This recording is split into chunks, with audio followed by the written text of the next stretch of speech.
केळीचे लागवडीचं हे माझं पहिलंच वर्ष आहे. अतिशय छान प्रकारे वेण झालेली आहे. गडही चांगल्या प्रकारचे बाहेर पडलेले आहे. परंतु वेण झाल्यानंतर साधारणतः 2 महिन्याचा कालावधी लोटल्यानंतर असं लक्षात येते की केळीचा घड ज्या बाजूला लागलाय त्या बाजूला झाड झुकलेले आहे. आणि अजून जर 15 दिवसाची अशी परिस्थिती होईल की झाड कमरेमधून मोडू शकतो. मग ह्याला आधार देण्याची गरज आहे. तर एक साधी पद्धत आहे आधार देण्याची. हा जो बंडल आहे प्लास्टिकची पट्टी आपल्याला बाजारात साधारणतः 140 रुपयापर्यंत अवेलेबल आहे. जे झाड बांधायचे आपल्याला त्याच्या विरुद्ध बाजूचं झाड जे आहे या ठिकाणी जी गाठ दाखवलेली आहे या पद्धतीनं अपोजिट साईडच्या झाडाला बुडखामध्ये गाठ मारून घ्यायची.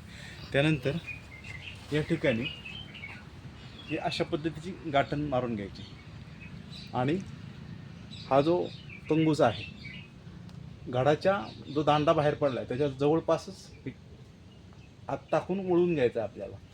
आणि नंतर याला ओढून याच्यामध्ये ही जी गाठ मारलेली आहे आपण याच्यामध्ये याला 1 मिनिट मी करून दाखवतो.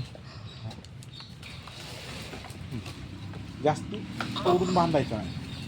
आणि या ठिकाणी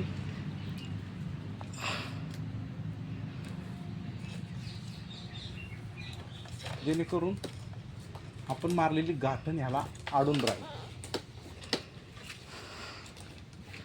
अशा प्रकारे एकदम स्वस्तामध्ये झाडांना सपोर्ट देणं होऊन जाते. धन्यवाद.